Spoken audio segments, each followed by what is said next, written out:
उत्तराखंड के सीएम पुष्कर सिंह धामी से बीजेपी युवा मोर्चा के पदाधिकारियों ने की मुलाकात। नकल विरोधी कानून को लेकर पदाधिकारियों ने सीएम धामी का जताया आभार।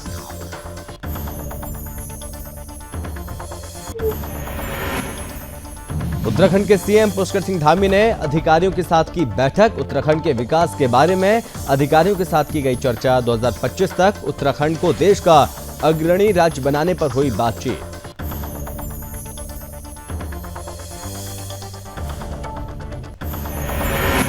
राजधानी देहरादून में चोरों के हौसले बुलंद। देहरादून के परेड ग्राउंड में नशे की हालत में राहगीरों से पैसे छीनकर भाग रहे चोरों को स्थानीय लोगों ने की जमकर पीटा। मामले में आगे की जांच जारी।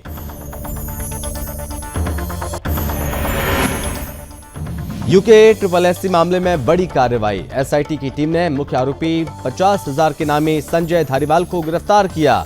4,25,000 कैश और 2 ब्लैंक चेक बरामद।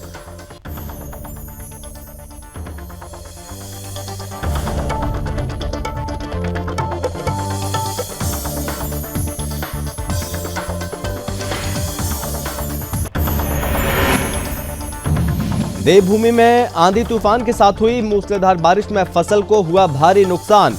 जिलाधिकारी ने विभागीय अधिकारियों की टीम के साथ ग्रामीण क्षेत्रों में फसलों के हुए नुकसान का किया निरीक्षण।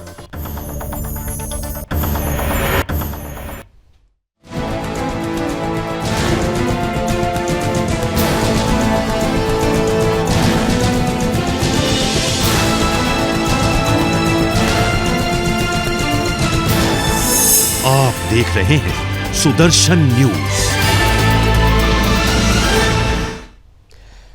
नमस्कार, बहुत स्वागत है आप सभी का अपने उत्तराखंड में। मैं हूं आपके साथ संभव गुप्ता और बात करेंगे सबसे पहले उत्तराखंड के सीएम पुष्कर सिंह धामी से। शनिवार को मुख्यमंत्री आवास स्थित मुख्य सेवक सदन में बीजेपी युवा मोर्चा के पदाधिकारियों ने मुलाकात की। और अब बता दें कि प्रदेश में नकल विरोधी कानून के समर्थन में संचालित हस्ताक्षर अभियान की सफलता के बाद बीजेपी युवा मोर्चा के अध्यक्ष शशांक रावत ने मुख्यमंत्री को अवगत कराया कि नकल विरोधी कानून के समर्थन में प्रदेशों में व्यापक स्तर पर जन जागरूकता के साथ हस्ताक्षर अभियान भी संचालित किया गया था। कई मौकों पर स्वयं मुख्यमंत्री भी इन कार्यक्रमों में शामिल रहे। उन्होंने प्रदेश के युवाओं के हित में मुख्यमंत्री की तरफ से किए जा रहे प्रयासों के प्रति उनका आभार भी जताया। मुख्यमंत्री पुष्कर सिंह धामी ने कहा कि राज्य सरकार ने प्रदेश के युवाओं के व्यापक हित में परीक्षा भर्तियों में हुए घपलों और घोटालों पर तुरंत कार्रवाई की बात कही है। नकल विरोधी कानून में ऐसी व्यवस्था की गई कि भविष्य में युवाओं के भविष्य के प्रति खिलवाड़ करने की कोई सोच भी न सके। नकल विरोधी कानून बनाने के बाद आयोग के स्तर पर 3 भर्ती परीक्षाएं सफलतापूर्वक पारदर्शिता के साथ आयोजित की गई हैं। इस मौके पर बीजेपी युवा मोर्चा के महामंत्री विपुल मेंदोला सहित अन्य पदाधिकारी शामिल हुए।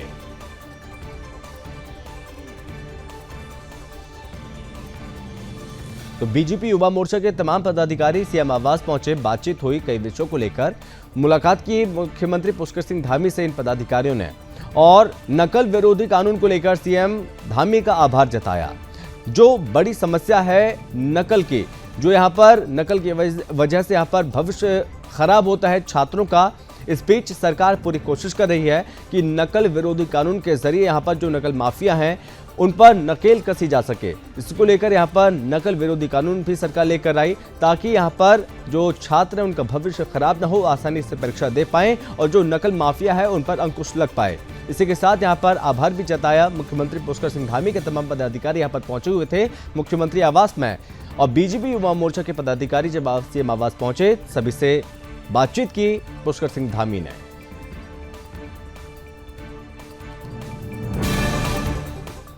वहीं उत्तराखंड के सीएम पुष्कर सिंह धामी बैठक में शामिल हुए। इस दौरान सीएम धामी ने उत्तराखंड के विकास के बारे में अधिकारियों के साथ चर्चा की। सीएम धामी ने कहा कि 2025 तक उत्तराखंड को देश का अग्रणी राज्य बनाने के लिए विभागों का जो लक्ष्य निर्धारित है, उस लक्ष्य की प्राप्ति के लिए विभागों ने अब तक धरातल पर किए गए कार्यों और भविष्य की कार्य योजना पर तेजी लाने के लिए विभागों को नियमित समीक्षा की जाएगी। मुख्यमंत्री पुष्कर सिंह धामी ने सचिवालय में सशक्त उत्तराखंड एक्ट 25 के अंतर्गत विभागों के कार्यों की समीक्षा के दौरान अधिकारियों को निर्देश दिए कि 2025 के लिए लक्ष्य के सापेक्ष जो भी कार्य किए जा रहे हैं उनको पूर्ण करने के लिए समय सीमा का विशेष ध्यान रखा जाए। जिन क्षेत्रों में राज्य के राजस्व वृद्धि में शीघ्रता परिलक्षित है, उन क्षेत्रों को प्राथमिकता पर रखा जाए। सभी विभाग दीर्घकालिक और अल्पकालिक कार्य योजना के साथ कार्यों को पूरा मनोयोग के साथ धरातल पर लाएं। मुख्यमंत्री ने कहा कि 1 अप्रैल से नया वित्तीय वर्ष शुरू हो चुका है। सभी विभागों की जल्द ही 31 मार्च 2024 तक की कार्य योजना, लक्ष्य और राजस्व वृद्धि के लिए विभागों की तरफ से क्या प्रयास किए जा रहे हैं, इसकी समीक्षा की जाएगी और राज्य के पर्वतीय जनपदों की आय में वृद्धि के लिए इन क्षेत्रों में लोगों की आजीविका सुधार के लिए विशेष प्रयासों की जरूरत है, जिसको तत्काल यहां पर किया जा रहा है। उन्होंने कहा कि राज्य में लोगों की आजीविका बढ़ाने और राजस्व वृद्धि के लिए तैयार की जा रही कार्य योजना के तहत जो कार्य होने हैं, उनमें सेक्टरवार तेजी लाई जाए। इसके लिए सभी विभाग समन्वय के साथ कार्य करें। 2025 तक राज्य के लिए हम क्या महत्वपूर्ण उपलब्धि हासिल कर सकते हैं, सभी विभाग इस पर विशेष ध्यान दें। ये तमाम बातें कही मुख्यमंत्री पुष्कर सिंह धामी ने और इस बैठक में शामिल हुए विकास जो किए जा रहे हैं, उन विकास को किस तरह से पूर्ण किया जा रहा है, कितनी जल्द उन्हें पूरा कर लिया जाएगा, इसको लेकर तमाम अधिकारियों को यहां पर निर्देश दिए मुख्यमंत्री पुष्कर सिंह धामी ने और कहा कि जो कार्य योजना है उसे धरातल पर लाएं और समयबद्ध तरीके से समय के साथ, समय सीमा के साथ उन सभी कार्यों को पूरा कर सके ताकि यहां पर हर किसी को उसका लाभ मिल सके।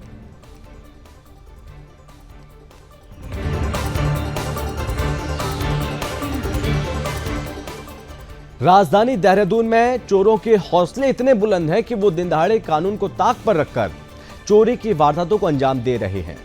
ऐसा ही मामला उत्तराखंड के देहरादून से सामने आया। बता दें कि देहरादून के परेड ग्राउंड में कुछ चोर नशे की हालत में राहगीरों से पैसे छीनकर भाग रहे थे। इतने में ही स्थानीय लोगों ने उन्हें पकड़ लिया और जमकर चोरों की पिटाई की। चोरों के हौसले इतने बुलंद हैं कि उन्होंने एक व्यक्ति को चाकू मारने का भी प्रयास किया। गनीमत यह रही कि व्यक्ति चाकू के वार से बच गया, जिसके बाद स्थानीय लोगों ने पुलिस को सूचना दी। इसके बाद पुलिस ने मौके से चोरों को पकड़ा, थाने लेकर गई। स्थानीय लोगों का कहना है कि ये आए दिन इस प्रकार की घटनाओं को अंजाम देकर भाग जाते हैं, लेकिन आज पकड़ में आने पर लोगों ने उनकी जमकर धुनाई कर दी। फिलहाल मामले में आगे की जांच जारी है। आपको बता दें कि उत्तराखंड के कई जगहों पर चोरी की घटनाएं लगातार बढ़ती जा रही हैं और खुलेआम यहाँ पर कानून को धता बताकर, यहाँ पर कानून को ताक पर रखकर चोरी की वारदातें लगातार बढ़ रही हैं।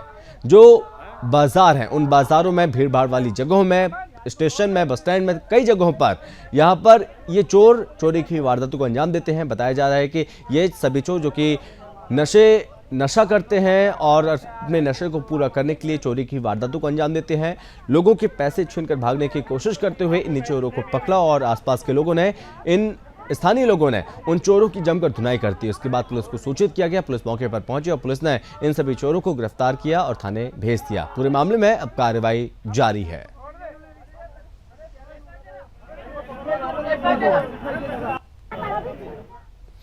उत्तराखंड लोक सेवा आयोग में पटवारी और जेईई पेपर लीक प्रकरण में एसआईटी को बड़ी कामयाबी हाथ लगी है। एसआईटी की तरफ से इस मामले में मुख्य आरोपी 50,000 के इनामी संजय धारीवाल को गिरफ्तार किया गया, जिसके पास से 4,25,000 कैश, 2 ब्लैंक चेक बरामद किए गए हैं। एसआईटी ने अब तक इस मामले में 38 लोगों को गिरफ्तार किया है। इसमें से कई आरोपियों पर गैंगस्टर एक्ट के तहत भी कार्रवाई की गई। एसआईटी पर्यवेक्षक एसएसपी हरिद्वार अजय सिंह का कहना है कि एसआईटी की तरफ से पटवारी और जेईई पेपर लीक प्रकरण की जांच की जा रही है। पूर्व में दोनों मामलों में 37 आरोपियों को गिरफ्तार किया जा चुका था। इस मामले में मुख्य अभियुक्त 50,000 का इनामी संजय धारीवाल को एसआईटी की तरफ से गिरफ्तार किया गया है। आपको बता दें कि और जो अन्य आरोपी हैं, उन आरोपी के पास से 4,25,000 कैश और 2 ब्लैंक चेक बरामद किए गए। आरोपी को न्यायालय में पेश किया जाएगा। अब तक इस मामले में 38 आरोपियों को गिरफ्तार किया जा चुका है। कई आरोपियों पर गैंगस्टर एक्ट के तहत भी कार्रवाई की गई है और साथ ही साथ आरोपियों की अवैध संपत्ति की लिस्ट जिला अधिकारी को दी गई है, जिसे जल्द ही जब्त किया जाएगा।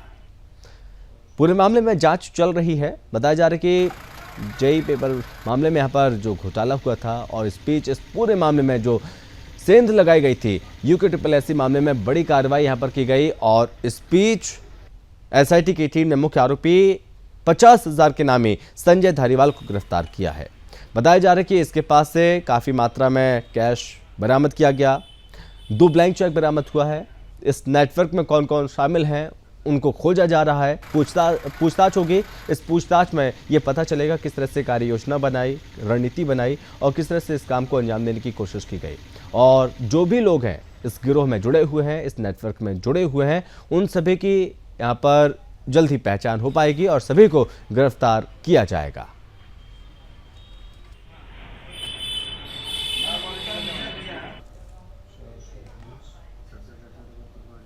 सोसाइटी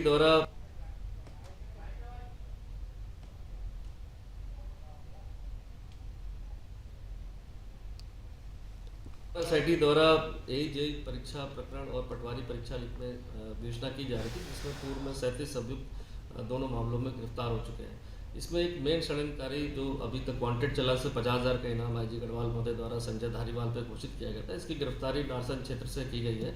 साथ ही साथ यह जेई परीक्षा में करनाल स्थित कुछ छात्रों को ले जाकर वहाँ पर अपने भाई के फ्लैट पर जो है वहाँ पर नकल कराने की बात भी साक्ष्यों में आई है, जिसके आधार पर वहाँ टीम ने जाकर पूरी जांच करी है। इसमें 4,25,000 रुपये कैश भी बरामद हुआ है, जो उसी परीक्षाओं में परीक्षार्थियों द्वारा लिया गया था। कुछ दस्तावेजी साक्ष्य मिले हैं और ब्लैंक चेक भी मिले हैं, जो परीक्षार्थियों द्वारा गारंटी के तौर पर दिए गए थे। अभियुक्त को गिरफ्तार करके माननीय न्यायालय में पेश किया जा रहा है। अब तक कुल इसमें 38 गिरफ्तारियां हो चुकी हैं और इसमें मेन जितने भी अभियुक्त थे सब पे गैंगस्टर एक्ट की कार्रवाई भी की गई है। साथ ही साथ जो इसमें अवैध संपत्ति अर्जित की गई थी उसमें भी माननीय जिलाधिकारी महोदय को जो है 14 के तहत उनकी संपत्ति को फ्रीज करने के लिए रिपोर्ट भी हरिद्वार एसआईटी द्वारा भेज दी गई है।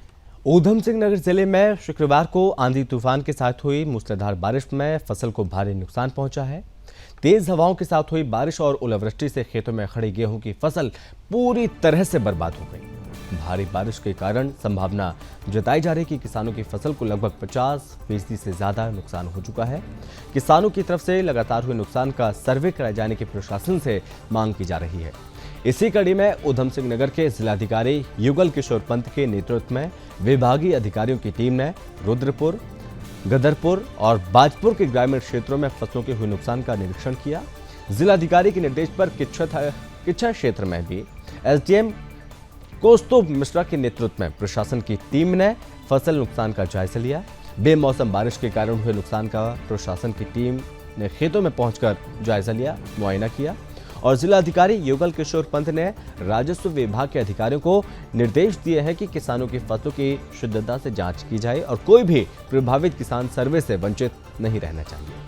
उन्होंने सर्वे के दौरान खेतों की जीपीएस आधारित फोटोग्राफी, वीडियोग्राफी कराने के भी अधिकारियों को निर्देश दिए। भारी बारिश और ओलावृष्टि के कारण गेहूं की फसल को भी भारी नुकसान पहुंचा है। प्रशासन की तरफ से सर्वे का काम शुरू किए जाने से पीड़ित किसानों को जल्द ही मुआवजा मिलने की उम्मीद जताई जा रही है। जो पीड़ित किसान हैं उनकी यही मांग है कि उन्हें जल्द ही उनकी खराब फसलों का मुआवजा मिलना चाहिए। इसको लेकर यहाँ पर पहले भी ये आवेदन दिया जा चुका है, क्योंकि यहाँ पर बेमौसम बारिश और साथ ही ओलावृष्टि कई जगहों पर हुई। इसके बाद यहाँ पर जो फसलें हैं वो पूरी तरह से खराब हो गई और इसी के साथ इन फसलों की खेतों की गिरदावरी कराई जाए, मुआयना किया जाए। निरीक्षण के बाद यहाँ पर जल्द ही इन किसानों को समय से पहले समय के साथ यहाँ पर इन किसानों को मुआवजा राशि वितरित कर दी जाए। देखिए, विगत समय में जो बारिश हुई है उससे निश्चित तौर से नुकसान हुआ है। कई जगह से ग्राउंड रिपोर्टें भी आ रही हैं कि उसमें फसल की क्षति हुई है। इस संदर्भ में जिलाधिकारी महोदय द्वारा निर्देशित किया गया है कि ग्राउंड पे जो टीमें हैं, एग्रीकल्चर डिपार्टमेंट और राजस्व निरीक्षकों की टीम गठित कर दी गई है। वो ग्राउंड पे जाके आकलन करेंगी, आपदा के जिन नियमों में वो समाहित होती हैं उसके अनुसार फिर अग्रिम कार्रवाई की जाएगी। क्योंकि दो दिन से बेमौसमी बारिश हो रही है, हवा भी चली है और कुछ जगह ओलावृष्टि भी हुई, उससे जो हमारी गेहूं की फसल पकने की स्टेज पे थी वो प्रभावित हुई है और कुछ ऐसे जो खेत नीचे थे, लो लाइंग एरियाज थे, वहाँ पे ज़्यादा नुकसान परिलक्षित हो रहा है। हमारी टीमें राज्य विभाग की कृषि और उद्यान की पूरे क्षेत्र में गांव-गांव जा रही हैं और ये देख रही हैं कि किस तरह का नुकसान है और अगर 33% से अधिक नुकसान होता है तो आपदा राहत अधिनियम के तहत इनको मुआवजे की व्यवस्था है और हम प्रयास करेंगे कि जितने भी काश्तकार इससे प्रभावित हैं उनको सरकार की तरफ। ऊधम सिंह नगर के पुलिस कप्तान मंजुनाथ टीसी ने पुलभट्टा थाने का वार्षिक निरीक्षण किया। निरीक्षण के दौरान एसएसपी ने पुलिस अधिकारियों को आवश्यक दिशा निर्देश दिए। एसएसपी मंजुनाथ ने काम में लापरवाही करने वाले एक दारोगा को लाइन हासिल करते हुए वेतन रोकने के भी आदेश जारी कर दिए। इस दौरान एसएसपी मंजुनाथ ने जब पुलिस अधिकारियों और जवानों को हथियारों की हैंडलिंग और हथियारों को खोलने के साथ ही बंद करने का टेस्ट लिया तो सभी पुलिस अधिकारी पुलिस जवान टेस्ट में फेल हो गए। पुलिस अधिकारियों की कार्यप्रणाली को लेकर जिले के पुलिस कप्तान मंजुनाथ काफी नाराज नजर आए। आपको बता दें कि एसएसपी मंजुनाथ ने पुलभट्टा थाना अध्यक्ष कमलेश भट्ट सहित सभी उप निरीक्षकों को पुलिस लाइन में 3 दिन का प्रशिक्षण लेने के निर्देश दिए और थाने के सभी दारोगा और सभी पुलिसकर्मियों को 2 अलग अलग टीमों के माध्यम से पुलिस लाइन रुद्रपुर में हथियारों का प्रशिक्षण दिया जाएगा। एसएसपी मंजुनाथ ने स्टैंडिंग ऑर्डर के पालन नहीं करने के आरोप में दारोगा कीर्ति भट्ट को लाइन हाजिर करते हुए वेतन रोकने के निर्देश जारी कर दिए। इस दौरान उन्होंने थाने में एमबी एक्ट से संबंधित वाहनों का निस्तारण 30 दिनों के अंदर करने के आदेश दिए। एसएसपी मंजुनाथ टीसी ने कहा कि किसी कीमत पर भी लापरवाही बर्दाश्त नहीं की जाएगी और लापरवाही करने वाले पुलिस अधिकारियों और पुलिसकर्मियों के खिलाफ विभागीय कार्रवाई अमल में लाई जाएगी।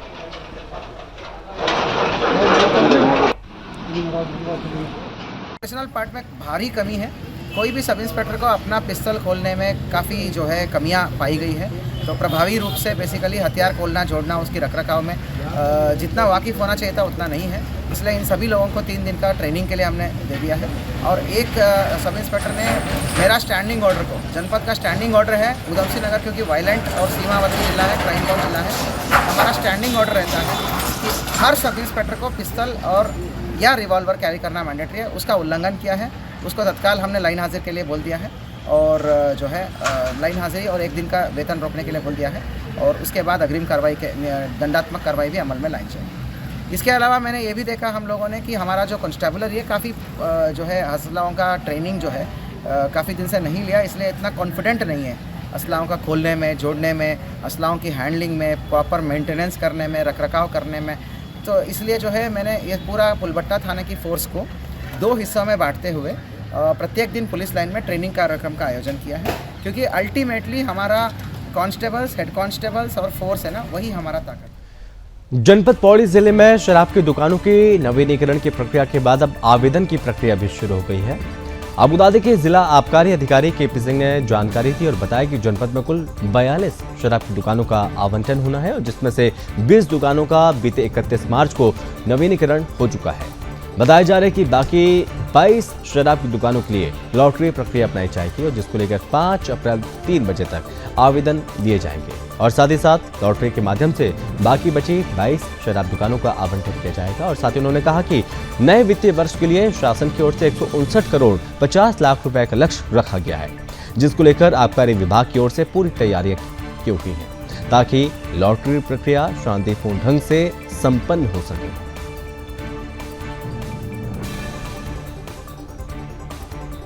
जनपद पौड़ी के अंदर कुल 42 दुकानें सर्जित हैं। 42 दुकानों में से अभी जो पहला हमारा कार्यक्रम जारी किया गया था 29 मार्च तक उसका नवीनीकरण था और 31 मार्च को लॉटरी थी, लेकिन वो माननीय न्यायालय में जो रिट याचिकाएँ लगाई थी उनके क्रम में माननीय न्यायालय के आदेशों के क्रम में जो नवीनीकरण का टाइम था वो 31 मार्च तक बढ़ाया गया था और जो लॉटरी थी, लॉटरी का कार्यक्रम हमारा 5 अप्रैल को 3 बजे तक, आज से लेके 5 अप्रैल 3 बजे तक लोग उसमें आवेदन करेंगे और 5 बजे से लॉटरी प्रक्रिया समाप्त होने तक ये कार्यक्रम जारी रहेगा। जनपद के अंदर 42 दुकानों में से जो मेरी 20 दुकानें हैं वो नवीनीकरण के माध्यम से व्यवस्थापित हो चुकी हैं। शेष 22 दुकानें जो हैं वो लॉटरी के माध्यम से व्यवस्थापन के लिए प्रेषित कर दी गई है और मेरे जनपद का जो राजस्व लक्ष्य जो 23-24 का है वो 159 करोड़ 50 लाख। यूपी उत्तराखंड सीमा पर स्थित शारदा सागर डैम के मुख्य चारदीवारी की भीतरी सतह व पिचिंग हुई बुरी तरह क्षतिग्रस्त हो गई। डैम की हालत चिंताजनक बनी है। डैम का अस्तित्व खतरे में है। स्थानीय ग्रामीणों में भय का माहौल है। सिंचाई विभाग के अधिकारियों ने मौके पर पहुंचकर निरीक्षण किया। इस दौरान अधिकारियों ने मरम्मत का आश्वासन दिया और आपको बता दें कि भारत नेपाल अंतर्राष्ट्रीय सीमा से लगे यूपी उत्तराखंड सीमा पर लगभग 22 किलोमीटर लंबा स्थित शारदा सागर बांध मिट्टी से बना एशिया का सबसे बड़ा बांध है, जो उत्तराखंड बनने के बाद 2 हिस्सों में बंट गया। लेकिन इसकी देखरेख अभी भी उत्तर प्रदेश सरकार के अधीन है। वहीं सरकार के उदासीन रवैये और विभाग की लापरवाही के चलते डैम की हालत बिल्कुल जर्जर हो चुकी है और अस्तित्व खतरे में है। डैम में लगातार पानी के साथ आने वाले सिल्ट जमा होने, डैम की साफ सफाई न होने और पानी की लहरों से यूपी जिला पीलीभीत के अंतर्गत 14.6 किलोमीटर के पास बूंदी भोर गांव के सामने डैम के मुख्य बॉडी की पिचिंग टूटने लगी है और डैम के मुख्य चारदीवारी की भीतरी सतह पर बड़ी बड़ी दरारें और गड्ढे बन गए हैं। लगातार मिट्टी कटाव भी जारी है। परिणाम स्वरूप डैम टूटने का खतरा बना है।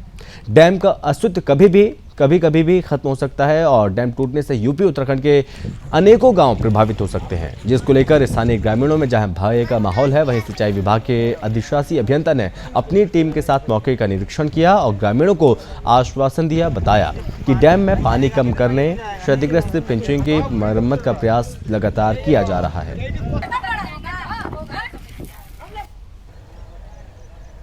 हमारा बराबर निगरानी बनी हुई है, जो उचित कार्रवाई है वो करा रहे हैं हम, जो कार्य करा सकते हैं। और जहां तक पानी की समस्या है उसको पानी को कम कराने के लिए प्रयास वार्ता चल रहे हैं उच्च अधिकारियों से। ये मुख्य चार दीवारी के नीचे जो सतह है इसकी फकी जा रही है। पिचिंग के लिए व्यवस्था है। इस समय पानी है, जैसे ही पानी कम हो जाएगा परमानेंट इसका जो कार्य कराया जाएगा। इस समय जो भी उचित कार्य करा सकते हैं करा रहे हैं। ये उच्चाधिकारियों वाला प्रकरण है, हम अपने उच्चाधिकारियों को संज्ञान में लाएंगे, इस चीज को उनको अवगत करा दिया। जो सीपेज ड्रेन ऐसा सीपेज की जो ड्रेन की हर साल सफाई हो रही है, जिसके कारण हमारा डैम जो है लगभग 4 वर्ष से 623 फुट के ऊपर भरा जा रहा है। क्या खतरा को देखते हुए पानी कम करने की व्यवस्था की जाएगी? हाँ, बराबर वार्ता उच्चाधिकारियों से चल रही है, यथासंभव कोशिश करेंगे पानी कम कराने की। मुझे लगता है कि इस क्षेत्र का दुर्भाग्य है। यह जो क्षेत्र है जिला पीलीभीत का सीमावर्ती क्षेत्र है, बगल में नेपाल राष्ट्र है और बगल में उत्तराखंड है। यहाँ पर ये जहाँ हम खड़े हैं, ये 14.4 किलोमीटर की दूरी दर्शाई गई है इस शारदा सागर डैम की, जो कि 22 किलोमीटर लंबा है। पिछले 3-4 दिनों से यहाँ पर एक दृश्य देखने को मिला है कि अंदर से तालाब के अंदर इतना पानी भर दिया गया है, उसके पश्चात मिट्टी कट करके पानी में जलमग्न होती जा रही है और ये लगभग 2.5 से 3 किलोमीटर का एरिया कवर कर चुकी है, निरंतर गिर रही है। आज सुबह प्रातःकाल हम स्वयं यहाँ पहुँचे थे तो एक जेई साहब यहाँ उपस्थित थे और ग्रामीण थे। उनसे जब मेरी बातचीत हुई कि इसमें आपने ठोस कदम क्या उठाया है, तो सिर्फ इतना है कि कुछ पेड़ की टहनियाँ काट करके डाल दी जा रही हैं, बजड़ी डाली जा रही है। हवा के कारण से सारा बह करके जलमग्न हो रहा है और भी मिट्टियाँ कट रही हैं। निरंतर सुबह से संपर्क किया गया, उप जिलाधिकारी महोदय से, जिलाधिकारी महोदय से बातचीत हुई। हमारे यहाँ प्रधान जी लोग भी उपस्थित थे। पूरा जनमानस यहाँ भयभीत है क्योंकि रात को सो नहीं पा रहे हैं, दिन में चैन से रह नहीं पा रहे हैं, कब बाढ़ टूट जाए, ऐसा एक भय लोगों के मन में बना हुआ है। तो हमको ये जानकारी दी गई कि एक्शन साहब आप सबके बीच में पहुँच रहे हैं। उत्तराखंड के चमोली जनपद के ऊंचाई वाले क्षेत्रों में रुक कर बर्फबारी का सिलसिला जारी है। बद्रीनाथ, हेमकुंड साहिब, रुद्रनाथ, फूलों की घाटी, नीति और माड़ा घाटियों में सुबह 8 बजे तक बर्फबारी हुई। अभी मौसम सामान्य है, लेकिन दोपहर बाद फिर से मौसम खराब होने की संभावना बनी है। मौसम विभाग ने ऊंचाई वाले क्षेत्रों में अगले 24 घंटे में एवलांच आने की चेतावनी दी और जिला आपदा प्रबंधन अधिकारी नंदकिशोर जोशी ने बताया कि आपदा से जुड़े अधिकारियों को सतर्क रहने के लिए कहा गया है। वहीं केदारनाथ में मार्च में 3 फीट से ज्यादा नई बर्फ गिरी है। अप्रैल माह के पहले दिन भी बर्फबारी हुई। केदारनाथ में यूं तो मई में बर्फबारी होना आम बात है, लेकिन 1 से 15 मार्च के बीच 3-4 दिन यहां हल्की बारिश हुई। इसके बाद 16 से 31 मार्च तक लगातार बर्फ गिरी है। इस दौरान यहां पर लगभग 3 फीट नई बर्फ गिर चुकी है। गौरीकुंड केदारनाथ पैदल मार्ग पर भी रामबाड़ा से केदारनाथ तक 9 किलोमीटर क्षेत्र में बर्फ जमी है, जिसमें निंचौली से धाम तक की स्थिति संवेदनशील बनी है। वहीं मौसम विभाग ने अलर्ट जारी किया है।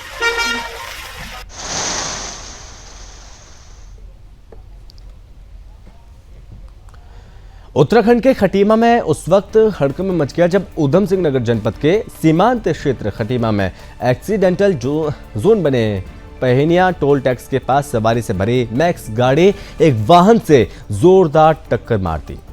इस भीषण दुर्घटना में जहां सवारी से भरी मैक्स गाड़ी के ड्राइवर की मौके पर मौत हो गई, वहीं 11 लोग बुरी तरह से घायल हो गए, जिसके बाद स्थानीय लोगों ने मामले की सूचना पुलिस प्रशासन को दी, जिसके बाद मौके पर पहुंची पुलिस प्रशासन ने मामले को दर्ज किया, शव को पोस्टमार्टम के लिए अस्पताल भेज दिया और साथ ही घायलों को इलाज के लिए अस्पताल में भर्ती कराया। फिलहाल मामले में आगे की जांच चल रही है।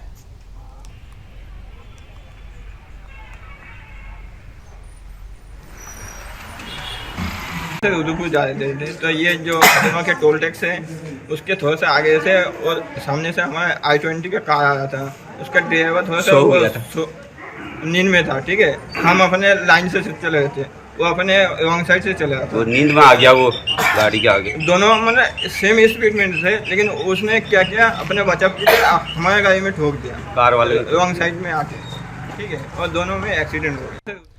उत्तराखंड के रामनगर में G20 सम्मेलन सफलतापूर्वक संपन्न हुआ और आपको बता दें कि G20 कार्यक्रम से पूर्व रामनगर शहर को सौंदर्यीकरण के नाम पर जिला प्रशासन की तरफ से चमकाने का कार्य किया गया था, जिसमें सड़कों के साथ ही अतिक्रमण मुक्त भी शहर को बनाया गया। वहीं G20 कार्यक्रम के खत्म होने के बाद सौंदर्यीकरण में लगाए गए कोसी बैराज से लेकर आमदंडा क्षेत्र तक गमलों को प्रशासन की तरफ से आज सुबह से ही हटाने का कार्य किया जा रहा है।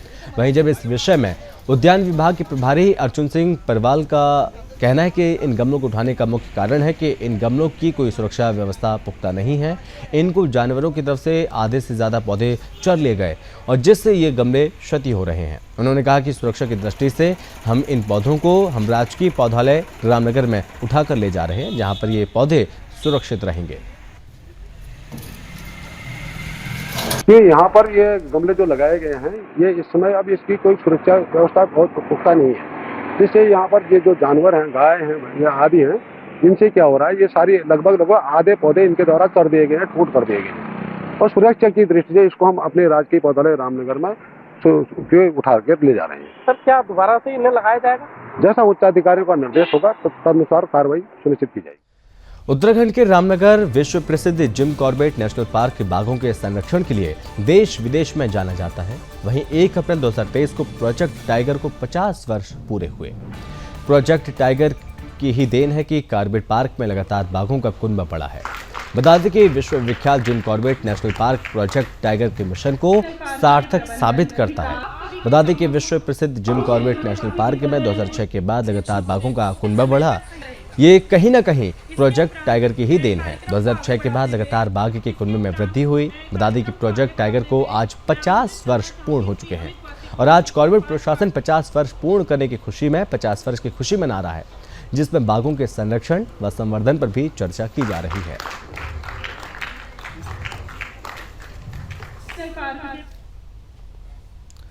और इसी के साथ इस बुलेटिन में बस इतना ही। आप देखते रहिए सुदर्शन न्यूज। जय हिंद।